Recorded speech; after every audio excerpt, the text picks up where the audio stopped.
তো কিয়ামতের পূর্ব মুহূর্তে যে সংঘটিত ফিতনাসমূহ, এগুলোর যদি সারমর্ম বলি, সারমর্ম বলতে গেলে বলা যায় রাসূলুল্লাহ সাল্লাল্লাহু আলাইহি ওয়াসাল্লামের একটা হাদিস, যে উদুদ সিত্তাম বাইনি ওয়া বাইনা ইয়াদাই সাআহ, তোমরা আমার মধ্যে এবং কিয়ামতের মধ্যে 6টা জিনিসকে গণনা করে রাখো।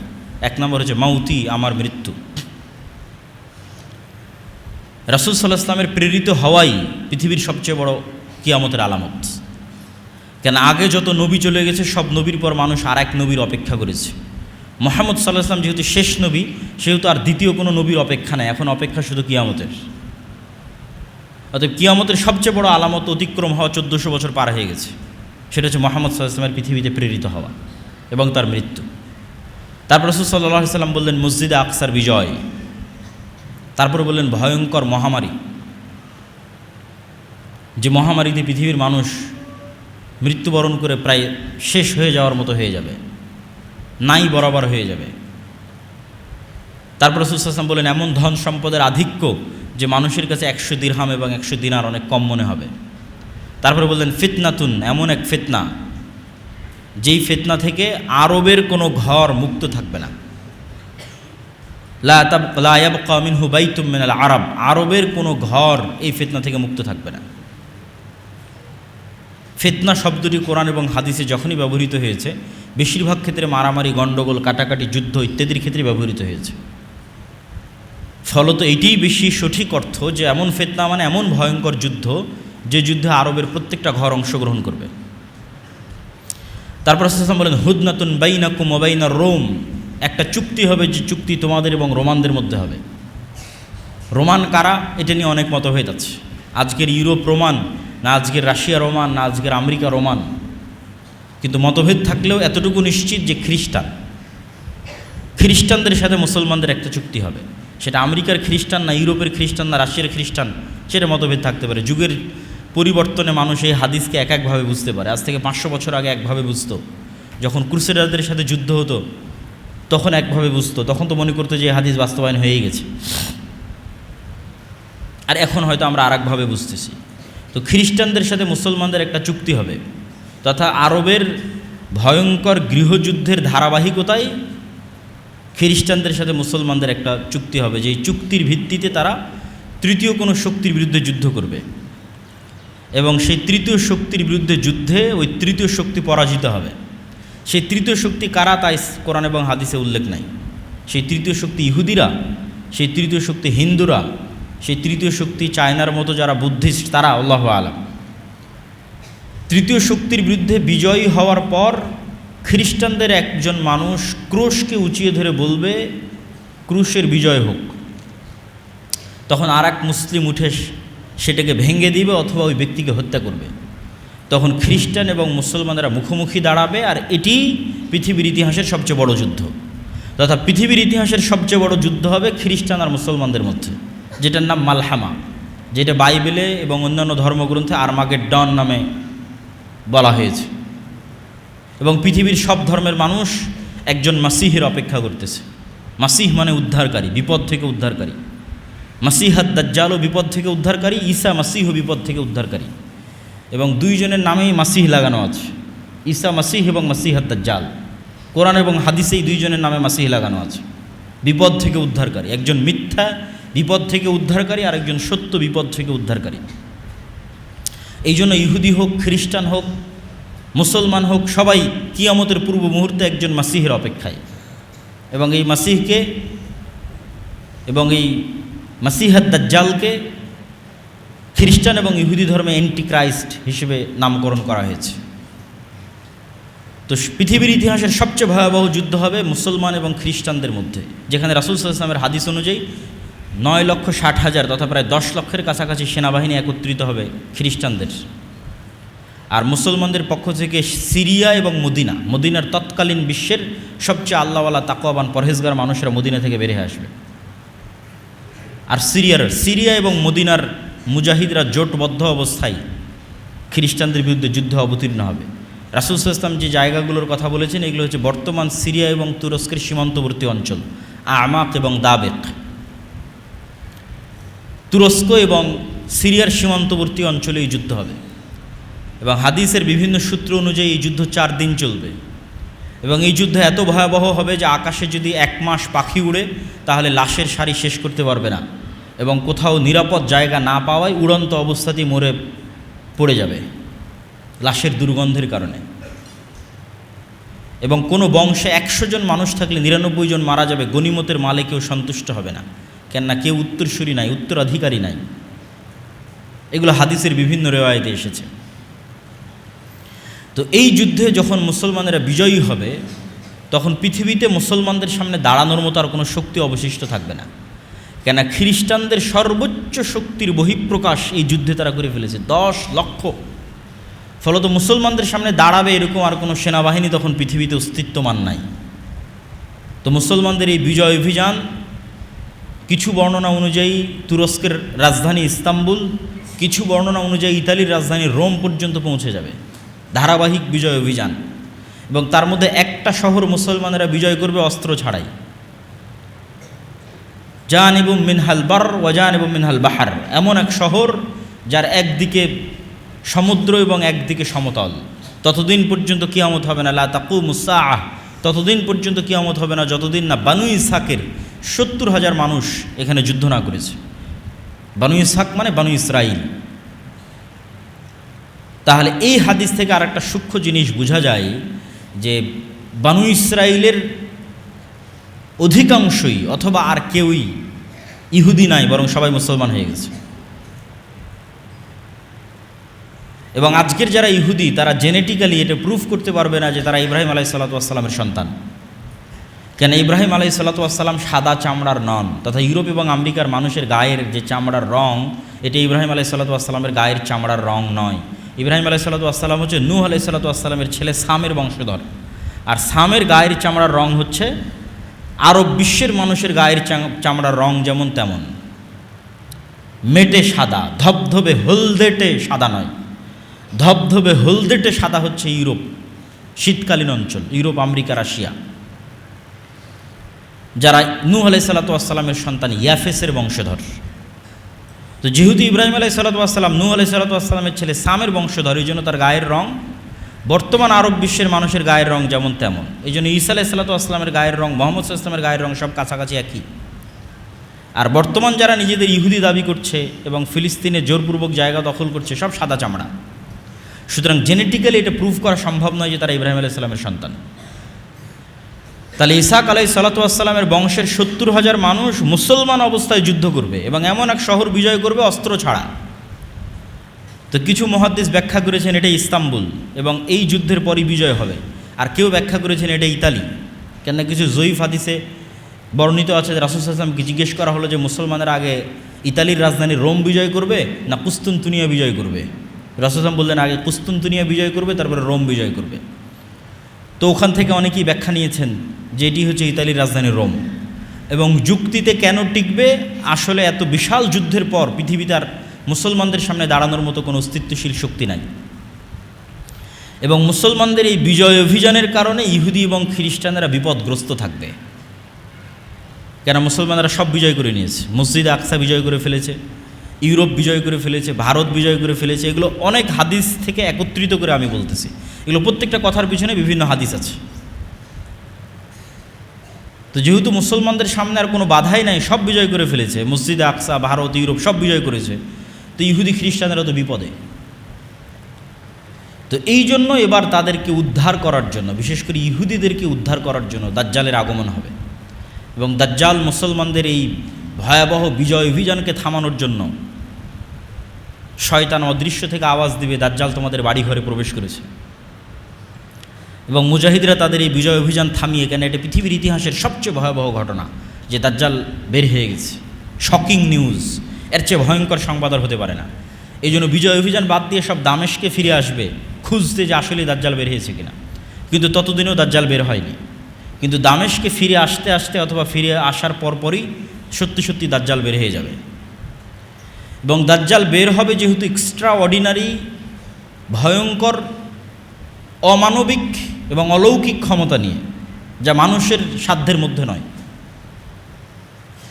এরকম ভয়াবহ অলৌকিক ক্ষমতা নিয়ে যেহেতু দাজ্জাল আসবে, সেহেতু নিমিষেই যেই মুমিন মুজাহিদরা বিশ্বের প্রায় সকল পরাশক্তিকে পরাজিত করে মুসলমানদের বিজয় নিশ্চিত করেছে, তারা নিমিষেই নিজেদের জন্য পৃথিবীকে সংকুচিত অবস্থায় পাবে এবং দাজ্জালের ফিতনা মোকাবেলা করার মতো কোনো শক্তি সামর্থ্য তাদের কাছে থাকবে না। এক হাদিসে রাসূল সাল্লাল্লাহু আলাইহি ওয়াসাল্লাম বলছেন, শামের কিছু ইরাক এবং শামের মধ্যবর্তী অঞ্চল দিয়ে দাজ্জাল যাবে। যাওয়ার সময় কোনো এক শহরে গিয়ে বলবে, তোমরা আমার উপর ঈমান আনয়ন করো। তো ওই শহরের মানুষ ঈমান আনয়ন করবে। তখন ধন সম্পদ মৌমাছির চাকের সাথে যেভাবে ছুটে তাদের পিছনে সেভাবে ধন সম্পদ ছুটবে। আর শামের কোনো এক নগরীতে এসে বলবে, আমার উপর ঈমান আনয়ন করো, তারা ঈমান আনয়ন করবে না। তখন আসমান এবং জমিন, ফসল উৎপাদন, বৃষ্টি বর্ষণ এমনভাবে বন্ধ করে দিবে যেহেতু পরিপূর্ণরূপে বৃষ্টি এবং মাটি দুটোই পানি শূন্য হয়ে গেছে, ফলত এখানে আর ঘাসপালাও খাওয়ার সুযোগ নাই, ঘাস পাতা খাওয়ারও সুযোগ নাই। তখন একটাই সুযোগ, যেটা হাদিসেই বর্ণিত আছে, যে তাদের বাড়িতে রাখা বিভিন্ন কাঠের আসবাবপত্রকে চিবিয়ে চিবিয়ে সেখানকার মধ্যে থেকে রস বের করার চেষ্টা করবে। এত ভয়ঙ্কর দুর্ভিক্ষ দেখা দেবে। তাহলে দাজ্জাল আসার পরে মুমিন এবং মুজাহিদেরা বিপদে পড়ে গেল। তাহলে দাজ্জাল এসে কাদের উদ্ধার করলো? ইহুদি এবং খ্রিস্টানদের উদ্ধার করলো। এবার মুমিন এবং মুসলমান যারা আছে তাদেরকে বিপদ থেকে উদ্ধার করার জন্য ঈসা আলাইহিস সালাতু ওয়াস সালাম আসবে। দাজ্জালের 40 দিন অতিক্রম হওয়ার যখন শেষ হবে তখন, এবং ঈসা আলাইহিস সালাতু ওয়াস সালাম আল্লাহর পক্ষ থেকে আরও ব্যাপক অলৌকিক ক্ষমতার সাথে প্রেরিত হবেন, যার অলৌকিক ক্ষমতার বর্ণনা বিভিন্ন হাদিসে এসেছে যে তার নিঃশ্বাসে কাফের মারা যাবে, নিঃশ্বাস যত দূর যাবে কাফের মারা যাবে। দাজ্জালকে হত্যা করতে হবে না, ঈসা আলাইহিস সালামকে দেখলেই লবণের মতো, লবণ যেভাবে পানিতে পড়লে গলে যায় সেভাবে গলে যাবে, কিন্তু তারপরে ঈসা আলাইহিস সালাম তাকে হত্যা করবেন। তো ঈসা আলাইহিস সালাতু ওয়াস সালামের আগমন এবং দাজ্জালের পৃথিবীতে আগমন, এই দুইটাকে অনেক নাস্তিক, অনেক হাদিস অস্বীকারী বিভিন্ন যুক্তিতে অস্বীকার করতে চায়। তামিম আদ-দারির হাদিসে দাজ্জালের বিশাল দেহের কথা বলা আছে, দাজ্জালকে দ্বীপের মধ্যে দেখতে পাওয়ার কথা বলা আছে। তো এখন তো বিজ্ঞানের যুগ, সারা পৃথিবী মানুষের নিয়ন্ত্রণে, কোথায় দাজ্জাল? আর দাজ্জালের এত বিশাল দেহ কীভাবে হয়? আর কেমনি বা ঈসা আলাইহিস সালাম আসমান থেকে নেমে আসবে? তো এটা বিশ্বাস করা অত কঠিন কিছু নয় যদি মানুষের আগের অতীতের নলেজ থাকে। অতীতের নলেজ কি? আদম আলাইহিস সালামই তো নিজে স্বয়ং আসমান থেকে নেমে এসেছে। তাহলে আসমান থেকে নেমে আসা তো নতুন ঘটনা নয়, তো পুরাতন ঘটনা। মুহাম্মদ সাল্লাল্লাহু আলাইহি ওয়াসাল্লাম নিজে আসমান সফর করে এসেছে। তাহলে বিশ্বাস অনুযায়ী আসমানে যাওয়া এবং আসমান থেকে আসা পৃথিবীতে কোনো নতুন ঘটনা নয়, পুরাতন ঘটনা। যদি নতুন ঘটনা হতো তাহলে বিশ্বাস করতে কষ্ট হওয়া স্বাভাবিক। পুরাতন ঘটনা বিশ্বাস করতে কেন কষ্ট হবে? আদম আলাইহিস সালামকে নিজে যেখানে হাদিসে বলা হচ্ছে তিনি 60 হাত, প্রায় 30-35 মিটার, প্রায় 10 তলা বিল্ডিংয়ের সমান উঁচু। তো আদম আলাইহিস সালাম নিজেই যদি 10 তলা বিল্ডিংয়ের সমান উঁচু হয়, তাহলে তার কোনো সন্তান বৃহৎ দেহের হওয়া এটা তো অস্বাভাবিক কিছু নয়, অসম্ভব কিছু নয়, ইললজিক্যাল কিছু নয়, অবাস্তব কিছু নয়। তাহলে অতীত সম্পর্কে নলেজ থাকলে এই জিনিসগুলোর উপর প্রশ্ন উত্থাপন করা অযৌক্তিক। এবং দাজ্জালকে যখন হত্যা করা হবে তখন আল্লাহ সুবহানাহু ওয়া তাআলা ঈসা আলাইহিস সালামকে বলবে, যেই ফিতনা ওই মুমিন মুজাহিদরা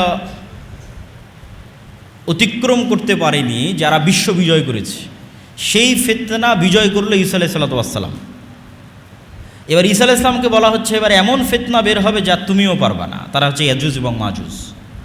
তুমি এখন মুমিন মুজাহিদদের নিয়ে তুর পাহাড়ে আশ্রয় নাও, তোমার পক্ষে সম্ভব নয় ফিতনা মোকাবেলা করা। তো ইয়াজুজ মাজুজও আদমের সন্তান, দাজ্জালও আদমের সন্তান, ঈসা আলাইহিস সালাম আদমের সন্তান। দাজ্জালও কোনো দেশের নাম দাজ্জাল নয়, কোনো এআই চ্যাট জিপিটি কোনো টেকনোলজির নাম দাজ্জাল নয়। দাজ্জাল মানুষ, আদমের সন্তান, এবং ইয়াজুজ মাজুজও মানুষ, আদমের সন্তান। ইয়াজুজ মাজুজের সংখ্যাধিক্যের পরিমাণ বুঝতে হলে রাসূল সাল্লাল্লাহু আলাইহি ওয়াসাল্লামের একটা সহিহ হাদিস মাথায় রাখতে হবে।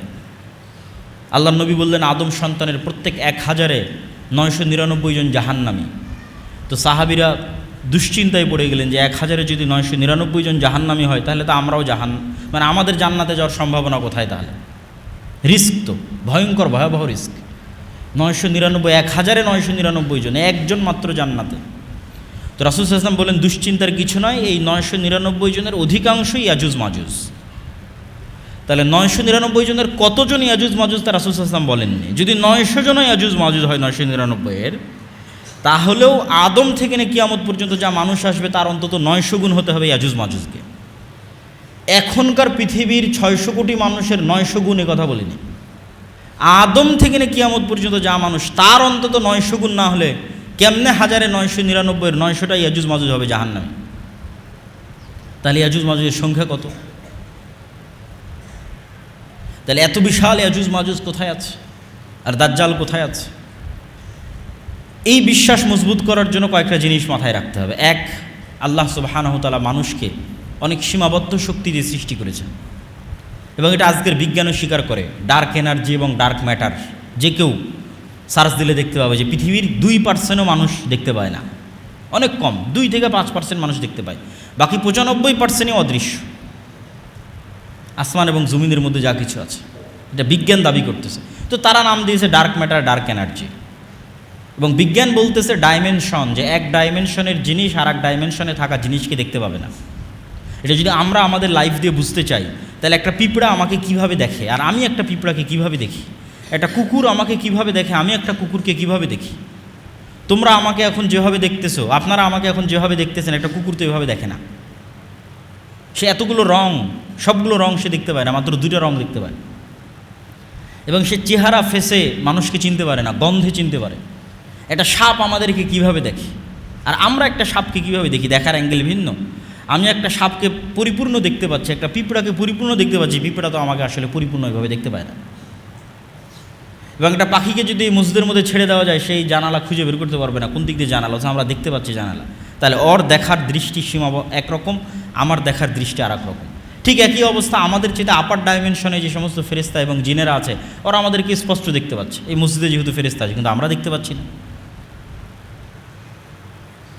তো জিন এবং ফেরেশতাকে আল্লাহ সুবহানাহু ওয়া তাআলা যেভাবে অদৃশ্য রেখেছেন সেভাবে অদৃশ্য রাখতে পারেন, এটা যেমন যৌক্তিক। বর্তমান পৃথিবীর সবই যে মানুষ জেনে নিয়েছে এটাও ভুল কথা। মাটির নিচে কি আছে সেটাই মানুষ ভালোভাবে জানে না, যদিও চাঁদ পর্যন্ত পৌঁছে গেছে মানুষ, কিন্তু মাটির নিচে মানুষের সফরের সীমাবদ্ধতা হচ্ছে 12 কিলোমিটার, অথচ উপরে মানুষ অনেক দূর চলে গেছে। সমুদ্র এবং মাটির নিচে এই দুইটা সবচেয়ে রহস্যপূর্ণ, আকাশের চাইতেও বেশি রহস্যপূর্ণ।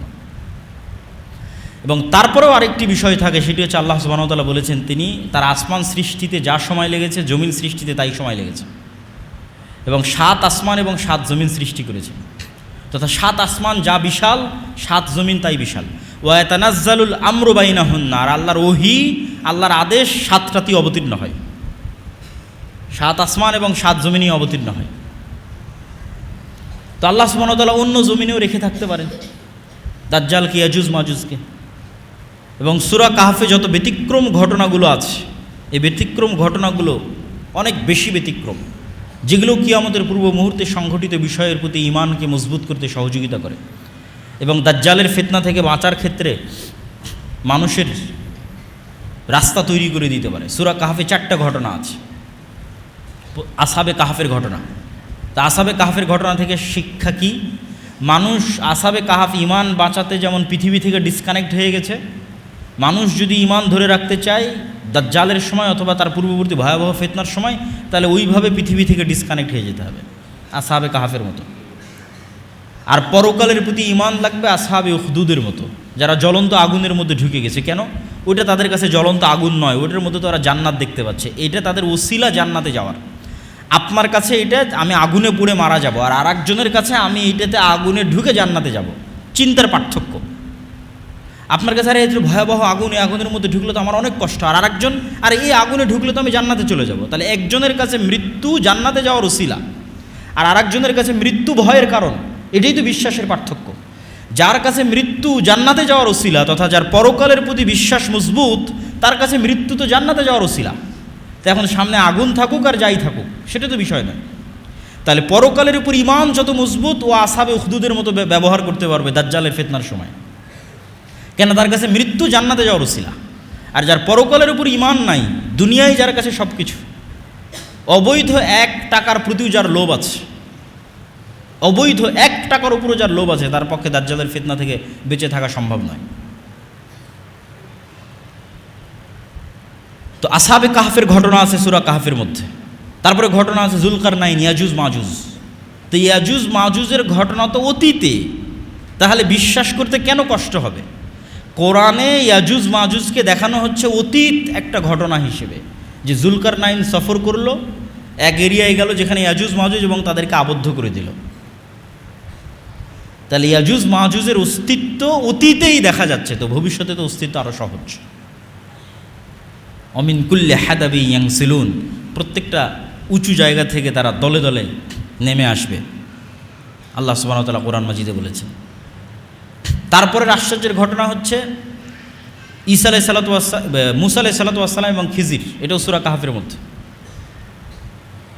যে আল্লাহ সুবহানাহু ওয়া তাআলা চাইলে বলতে পারতেন, মুসা উমুক শহরে উমুক গ্রামে আমার একজন বান্দা আছে যে তোমার চেয়ে জ্ঞানী। তা না বলে আল্লাহ বললেন, মাছ নাও, ভাজো, মৃত মাছ নিয়ে সমুদ্রের ধার দিয়ে হাঁটতে থাকো, যেখানে মাছ জীবিত হয়ে যাবে সেখানে পাবা। রহস্যপূর্ণ। এবং খিজির আলাইহিস সালাম এমন সব ঘটনা ঘটালেন যেগুলো পৃথিবীর ফিজিক্স অনুযায়ী সম্ভব নয়।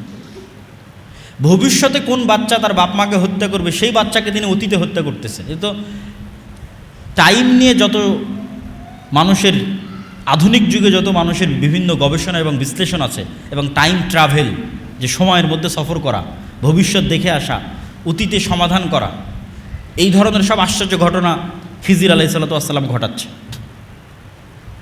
তো খিজির আলাইহিস সালাম এই পৃথিবীরও হতে পারেন, অন্য পৃথিবীরও হতে পারেন। তিনি সালামকে চিনতে আশ্চর্য হচ্ছেন সালাম শুনে, যে জান্নাতের সালাম এখানে কীভাবে, কোন মুসা, দুনিয়ার যে নবী মুসা সেই নবী মুসা? হ্যাঁ। তো পুরো ঘটনার অ্যাঙ্গেলগুলো এবং প্রতিটা পয়েন্ট অনেক আশ্চর্যজনক, এবং শেষ পর্যন্ত বিদায়ও আশ্চর্যজনক। তো এই জন্য সূরা কাহফের প্রত্যেকটা ঘটনাই কিয়ামতের পূর্ব মুহূর্তের সাথে কোনো না কোনোভাবে কানেক্টেড আছে। আল্লাহ সুবহানাহু ওয়া তাআলা খিজিরকে যেভাবে অদৃশ্য রেখেছেন, অথবা অদৃশ্য রাখতে পেরেছিলেন যদি খিজির মারা গিয়ে থাকে, কেন কোরআন এবং হাদিসে কোনো উল্লেখ নেই যে খিজির মারা গেছেন কিনা, না জীবিত আছেন, আল্লাহু আ'লাম। তো সেভাবে আল্লাহ দাজ্জালকে অদৃশ্য রাখতে পারেন, সেভাবে আল্লাহ সুবহানাহু ওয়া তাআলা ইয়াজুজ মাজুজকে অদৃশ্য রাখতে পারেন। এই জন্য অনেক কিছুই শিক্ষা আছে সূরা কাহফের মধ্যে। আর সূরা কাহফের মধ্যে সবচেয়ে যেটা ব্যতিক্রম ঘটনা, দুই ভাই বাগানওয়ালা, ওমা আযুন্নু সাআহ, আমি মনে করি না যে কিয়ামত কায়েম হবে। এই জন্য বলেছি ইসলামের সারমর্ম তাওহীদ আর কিয়ামত। সে বিশ্বাস করে না যে কিয়ামত হবে, ওটাকেই আল্লাহ সুবহানাহু ওয়া তাআলা সূরা কাহফের মধ্যে শিরক হিসেবে উল্লেখ করছেন, যে এক ভাই বিশ্বাস করে না কিয়ামত হবে, তখন আরেকজন বলতেছে আমি আল্লাহর সাথে শরিক করা থেকে পরিত্রাণ চাই। তো যাক, সূরা কাহফের উপর আরেকদিন বিস্তারিত আলোচনা করা যাবে। আমরা বক্তব্যের সারমর্ম এবং সংক্ষিপ্ত অবস্থার মধ্যে চলে আসি। তো এই পুরো ঘটনা কিয়ামতের পূর্ব মুহূর্তে সংঘটিত ফিতনাগুলো থেকে আমাদের জন্য শিক্ষা কী? আমাদের জন্য দুইটা শিক্ষা। এক, কবে হবে, কখন হবে, এইটার পিছনে পড়ে থাকা, এইটা কখনো কোরআন এবং হাদিসের দিক নির্দেশনা নয়। কেন দিক নির্দেশনা নয়? প্রত্যেক মানুষের মৃত্যুই তো তার কিয়ামত। তাহলে কখন ঈসা আলাইহিস সালাম আসবে, কখন দাজ্জাল আসবে, কখন ইমাম মাহদি আসবে, এটার আগেই তো আপনার কিয়ামত হয়ে যাচ্ছে, আপনার মৃত্যু।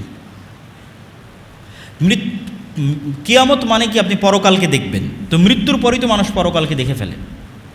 মৃত্যুর মাধ্যমে সে বারজাকি জগতে জাহান্নামও দেখে ফেলে, জান্নাতও দেখে ফেলে, হয় পাখি হিসেবে জান্নাতে উড়ে, আর না হলে তার কবর বরাবর জাহান্নামের দরজা খুলে দেওয়া হয়তো, সব তো দেখেই নিল। ফেরেশতা জিজ্ঞাসাবাদ করে, তো পরকাল তোর দেখাই শেষ। তাহলে কিয়ামত ঘটা পর্যন্ত অপেক্ষা করতে হচ্ছে না তো, ঈসা আলাইহিস সালাম ইমাম মাহদি আসা পর্যন্ত অপেক্ষা করতে হচ্ছে না তো, আপনার মৃত্যুই তো আপনার কিয়ামত। এটা হলো 1 নম্বর পয়েন্ট। 2 নম্বর পয়েন্ট, ইমাম মাহদি আসলে, ঈসা আলাইহিস সালাম আসলে, দাজ্জাল আসলে নতুন কোরআন আসবে নাকি, নতুন নবী আসবে নাকি, নতুন হাদিস তৈরি হবে নাকি? না, নতুন কোরআনও আসবে না, নতুন হাদিসও হবে না। বরং এই পুরো ঘটনা থেকে আপনারা এটি দেখলেন যে ঈসা আলাইহিস সালাম আসার পূর্বেই, দাজ্জাল আসার পূর্বেই কোনো নবী ছাড়া এবং কোনো নতুন কোরআন ছাড়া এবং নতুন হাদিস ছাড়া আমার এবং আপনার মতো মুসলমানেরা বিশ্ব বিজয় করবে, 10 লক্ষ খ্রিস্টান বাহিনীকে পরাজিত করবে, মসজিদে আকসা বিজয় করবে, ভারত বিজয় করবে, ইতালি বিজয় করবে, কোনো নতুন নবী ছাড়া, নতুন কোরআন ছাড়া, আমার এবং আপনার মতো মুসলমানেরা। তাহলে যা ঘটার সেটা তো 1400 বছর আগেই ঘটে গেছে। মানে সবচেয়ে আসল ঘটনা তো 1400 বছর আগে ঘটেছে, সেটা হচ্ছে কোরআন এবং হাদিস। এবং ঈসা আলাইহিস সালামও এসে এই কোরআন এবং এই হাদিসের উপর আমল করবেন। তাহলে কাজের জিনিসটা আমার এবং আপনার কাছে আছে। আর কিয়ামত তো নির্ধারিত, সেটা যে আমার এবং আপনার মৃত্যু। তাহলে কবে ইমাম মাহদি আসবে, সেই দিন সব কিছু হবে, এই অপেক্ষায় বসে থাকা বুদ্ধিমানের? না, যেটা আসল ঘটনা ঘটে গেছে এবং আপনার কাছে আছে, আর আমার এবং আপনার মতো মুসলমানেরা এত বড় বড় বিজয় সম্পূর্ণ করবে, তাহলে আপনি কেন চেষ্টা করবেন না? আর তো নতুন নবীও আসবে না, নতুন কোরআনও আসবে না। তাহলে আমার এবং আপনার জন্য কাজ স্পষ্ট, আমার মৃত্যু, আমার কিয়ামত, আর এই কোরআন এবং এই হাদিসের মাধ্যমে মুসলমানদের বিজয় হবে। এই কোরআন এবং এই হাদিস ফলো করেই কিয়ামতের পূর্ব মুহূর্তে মুসলমানেরা বিজয় করবে, ইমাম মাহদি বিজয় করবে, ঈসা আলাইহিস সালাম বিজয় করবে। সেই কোরআন এবং হাদিস আমাদের কাছে আছে। তাহলে এই কোরআন হাদিসকে সামনে রেখে নিজেদের জীবন গড়া এবং নিজের মৃত্যুর জন্য প্রস্তুতি নেওয়া এবং আল্লাহর দ্বীনকে বিজয় করার চেষ্টা করা, এটি হলো সবচেয়ে বড় অন্যতম মেসেজ আজকের এই বক্তব্য থেকে, শিক্ষা। আর দাজ্জালের ফিতনা থেকে বাঁচার প্রস্তুতি সবসময় থাকতে হবে। কেন? কিয়ামতও যেমন হঠাৎ হবে, দাজ্জালও তেমন হঠাৎ বের হবে, বাগদাতান, হঠাৎ। রাসূল সাল্লাল্লাহু আলাইহি সাল্লামও বলেননি যে না, আমার যুগে দাজ্জাল বের হবে না, এরকম স্পষ্ট বলেননি। ইবনু সাইয়াদের হাদিসগুলো পড়ে দেখতে পারেন। ওমর রাদিয়াল্লাহু তাআলা আনহুকে রাসূল সাল্লাল্লাহু আলাইহি ওয়াসাল্লাম বলছে, এ যদি দাজ্জাল হয় তাহলে একে হত্যা করবে ঈসা আলাইহিস সালাম, আর যদি দাজ্জাল না হয় তাহলে তুমি কেন নিরপরাধ মানুষকে হত্যা করবে? একবার রাসূল সাল্লাল্লাহু আলাইহি ওয়াসাল্লাম বললেন, না রে, আমার যুগে আবার দাজ্জাল বের হয় নাকি? তথা দাজ্জাল যে কোনো মুহূর্তে যে কোনো সময় বের হয়ে যেতে পারে, বাগদাতান, কিয়ামত হঠাৎ হবে। তো দাজ্জালের ফিতনা থেকে বাঁচার জন্য যেমন আল্লাহ সুবহানাহু ওয়া তাআলার কাছে দোয়া করতে হবে, ঠিক তেমনি যেই কারণে আপনি দাজ্জালের ফিতনা থেকে বাঁচবেন, ওই ধরনের দাজ্জালীয় ফিতনা, দাজ্জালুনা কাজ্জাবুনা, আসল দাজ্জালের আগে আরও 30টা দাজ্জালুনা কাজ্জাবুনা বের হবে। তো এই জন্য সত্য মিথ্যার সংমিশ্রণ এবং মুসলমানদের উপর বিপদ আসতেই থাকবে। এই জন্য ইমানের পরীক্ষায় ওই সেম জিনিসগুলোই কাজে দিবে। তাওহীদ, পুনরুত্থানের উপর মজবুত বিশ্বাস, আল্লাহর উপর মজবুত বিশ্বাস, পুনরুত্থানের উপর মজবুত বিশ্বাস। এবং বিশ্বাসকে মজবুত করার জন্যই আমাদের যে সংক্ষিপ্ত একটা লেখনী আছে, আল্লাহর পথে যাত্রা, এটি শুধু এই উদ্দেশ্যেই লেখা। মানুষ যত বেশি কোরআনের সাথে কানেক্টেড হবে, যত বেশি হাদিসের সাথে কানেক্টেড হবে, যত বেশি তাদের ইমানকে মজবুত করবে, আল্লাহর প্রতি ইমানকে এবং পুনরুত্থান, আবার যে আল্লাহ তাদেরকে সৃষ্টি করবেন, এটির উপর মানুষের ইমান যত মজবুত হবে, মানুষ তত দুনিয়ার ফিতনা থেকে বেঁচে থাকতে পারবে। আল্লাহ সুবহানাহু ওয়া তাআলা আমাদের তৌফিক দান করুক। আল্লাহ